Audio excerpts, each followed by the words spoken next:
Hello welcome back តកៅថ្ងៃនេះខ្ញុំអត់មកលេងតកៅផ្សារជាថ្មីហើយបាទហើយថ្ងៃនេះគឺខ្ញុំមកលេងក្នុងតម្រៃរមៀតដែលជាតំបន់ទេសចរណ៍ទើបតែរះឡើងថ្មីនៅលើទឹកដីតកៅនេះផងដែរនៅកន្លែងនេះមានទេសភាពស្រស់ស្អាតខ្យល់អាកាសបរិសុទ្ធបែបធម្មជាតិ 100% តែបងប្អូនទាំងអស់គ្នាណាដែលមើលវីដេអូខ្ញុំពីមុនដឹងស្រាប់ហើយថាជីវិតបែបងាយស្រួលរលូនគឺគ្មានទេសម្រាប់ខ្ញុំមុននឹងមកដល់ទីនេះគឺខ្ញុំបានឆ្លងកាត់រឿងជាច្រើនតែបងប្អូនអ្នកទាំងអស់គ្នាមកលេងទីនេះភាគច្រើនមិនបានឆ្លងកាត់ដូចខ្ញុំនោះទេចង់ដឹងថាតើខ្ញុំឆ្លងកាត់រឿងអីគេខ្លះតោះតាមទស្សនាវីដេអូនេះទាំងអស់គ្នាសុំសួរមួយផ្លូវឡើងទៅភ្នំដំរីលមៀនណា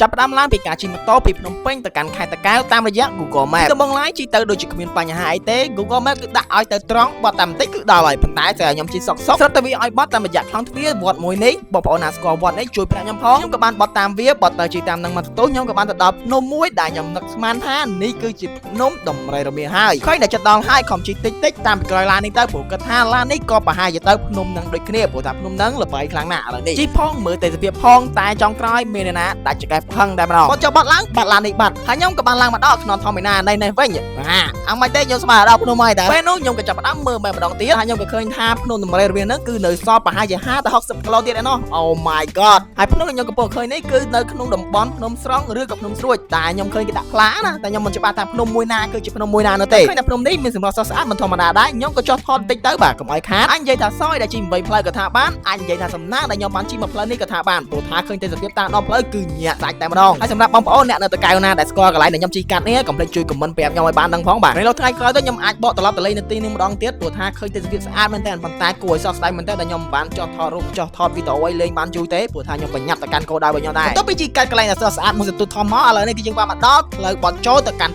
ភ្នំដំរីរមៀនហើយបើនិយាយពីផ្លូវចូលទៅកាន់ភ្នំនឹងវិញគឺថាស្រស់ស្អាតខ្លាំងមែនតើបងប្អូនហើយអត់មានកលិចកលុកអីទេគឺគេចាក់បេតុងឡើងភ្លឹងតែម្ដងយើងអាចជិះបដា enjoy បដាជាមួយនឹង view តាមផ្លូវហ្នឹងអូជាតិខ្លាំងណាស់អ្នកទាំងអស់នេះហើយចោះជាតិឡើងជាតិមិនបានយូរទេពេលវេលាដែលត្រូវវែងផ្លូវបានមកដល់ទៀតហើយជិះចោះជិះឡើងផត់អាខ្នល់កស៊ូធ្លាក់ចុះដល់ខ្នល់ក្រហមចាប់ផ្ដើមងេមងាមទូរស័ព្ទក៏គ្មានសេវា map ក៏មើលមិនឃើញដឹងថាទៅណាទៅណៃតែម្ដងហើយជិះរហូតដល់ផ្ទះគេបាទហើយមានណាទេជំរឿចុងក្រោយរបស់យើងហ្នឹងគឺមានតែប្រើមាត់ហ្នឹងហើយផ្លូវទៅភ្នំដំរីលមៀនផ្លូវហ្នឹងកន្លែងមួយគេកំណាំតលេហ្នឹងមែនចាភ្នំ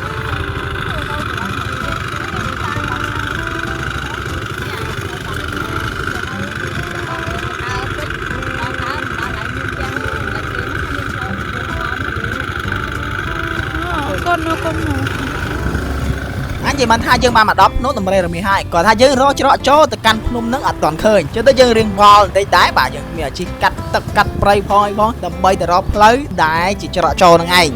អូមកផ្លូវ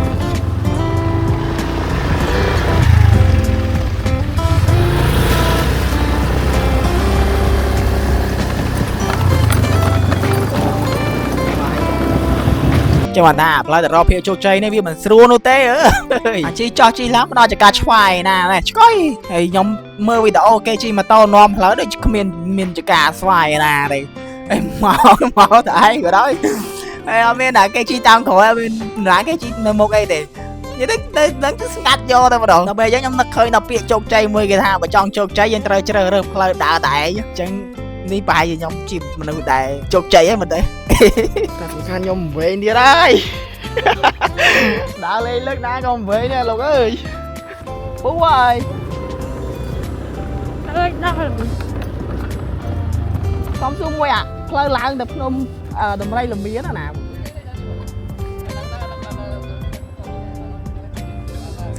តាមនោះវិញបាទអរគុណច្រើនពូអរគុណអញ្ចឹងបន្ទាប់ពីបានការណែនាំមកពូបំភ្លឺម្ដងទៀតមកនេះគឺខ្ញុំចាប់ផ្ដើមច្បាស់ដូចជាថ្ងៃអញ្ចឹងខ្ញុំក៏បានជិះមករកកន្លែងដែលត្រឹមត្រូវហើយនេះបាទនិយាយថាទេសភាពតាមជិះភ្នំនេះគឺមិនធម្មតាទេបាទអញ្ចឹងចាំមើលនៅលើនោះមើលថាតើស្អាតដល់កម្រិតណាមិនបានគេល្បីម្ល៉េះឬតែក្នុងផ្សារទី2ផងហ៎ចាំអ្វីដែលខ្ញុំឃើញមុនគេពេលដែលឡើងមកដល់នេះគឺខ្ញុំឃើញថាមានអ្នកលក់នៅតាមដងផ្លូវនៅខាងស្ដាំដៃហើយភាគច្រើនគឺគេចូលចិត្តអង្គុយញ៉ាំអីនៅខាងឆ្វេងដៃអញ្ចឹងអាហ្នឹងខ្ញុំក៏បានដាក់តុកដាក់អីមកអង្គុយសម្រាប់ទុកញ៉ាំអី គេឯងដែរបាទមកថាមកឲ្យខាតជើងយើណាតែឥឡូវនេះយើងដើរគេមើលឯងសិនទៅបាទចាំតិចទៀតចាំយើងញ៉ាំអីអូខេសួស្តីអ្នកនរនេះឥឡូវនេះយើងកំពុងស្ថិតនៅក្នុងភ្នំដំរីល្មៀដំរីមិនដឹងថាអាមួយណាមុនទេបាទដំរីល្មៀអូខេអញ្ចឹងដែលស្ថិតនៅក្នុងខេត្តតាកែវខ្ញុំជិះមករៀងវល់ដែរតំណមកដល់ទីនេះគឺមិនជារឿងងាយស្រួលទេហើយមកដល់គឺឃើញថាវាមិនខកបំណងប៉ុន្មានអ្នកអញមើលបានទេសភាពគឺមក fresh តែម្ដងមានស្មៅមានអីគឺសង្កាត់ហើយទេសភាពតាមដងផ្លូវមកជិះក៏ឃើញដែរថាវា best ចឹងបងប្អូននេះអាចមកលេងនៅទីនេះបានដែលទីតាំងចាំខ្ញុំដាក់ Google Map តែប្រហែលនឹងវេមកទៅមកដល់មាត់ខ្លះខ្លះទៅបាទធ្វើមួយអាហ្នឹងតាមហ្នឹងមកខ្ញុំវេដែរនិយាយទៅដើរលេងអត់វេអត់សុបាយទេចឹងហើយនៅនេះគឺមានគេលក់អីញ៉ាំនៅតាមផ្លូវនេះហូរហែច្រើនដែរបាទនេះអញមើលបានទេចឹងមកដល់ទីនេះមិនបាច់ចង់ខ្លាចតែខ្វះអីញ៉ាំទេនេះអញមើលត្រួសបានមានតាំងពីសាច់អាំងមានតាំងពីចង្រិតហើយអាំងអីណាអូខេអ្នកនរនេះឥឡូវនេះយើងរៀបចំញ៉ាំអីដល់នេះហ្មងព្រោះឃើញកន្លែងតំណងនេះណាអូមានភ្នំមានអីអូជាតិស្លាប់ណាដាមអូ360ដឺក្រេមានតែបៃតងសតហ្មងវ៉ាវកប់សេរីអែមកាមេរ៉ា Woman កំពុងធ្វើការរៀបចំបាយមកហើយបាទមានអារម្មណ៍អីដែរមានអារម្មណ៍ថា fresh ពេកនេះអូងាវបកីអូអែមឃើញបីបើកឯងមានទឹកត្រីកកង់ទឹកអំបិលម្រេចបាទជាតិអាចធ្វើមកពីផ្ទះបានអានេះអត់មានទេអត់មានគ្រឿងសមុទ្រទេមានតែត្រីអាំងបាទរៀបចំបាយឥឡូវភ្លៀងមួយសោតក្របវិញពងរៀបចំបាយឥឡូវភ្លៀងមកបាត់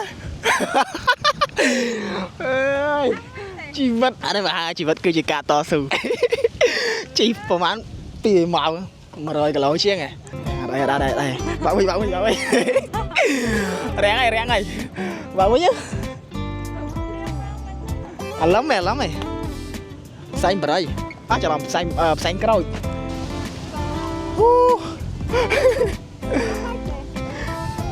ចប់បាត់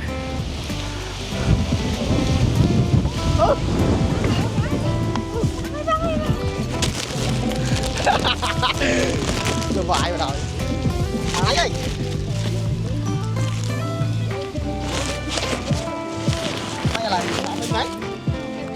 ណាកាន់rồi trong từng rén này thằng mấy đỉnh phê đi à phê là ngon đấy nè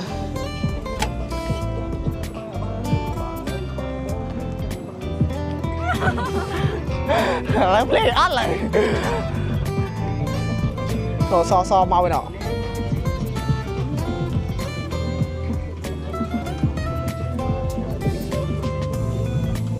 bà chẳng video của mình là bạn tế cái bạn nhám ấy nè năng tế cùi đại khám mình tên ở đó này ơi bạn nhám đừng thật phải học bạn na tại tay mình phải để chăm mơ lớp khói dương mình là ca chân nâng từ coi nhám ấy nè bạn chân sự không thể này lên là bạn chán hay là đưa tha cây điệp chăm ấy sủa búa hay mình lại đảm tàu đại sủa búa chân sự không tha nâng cứ mình nhảy nhảy đấy ở con để bạn đang được na video mình này gặp lại chui like chui xe video này bạn đo mình được chỉ ra bạn khơi phong đáp hay ở con bà chúng liếc chụp video cài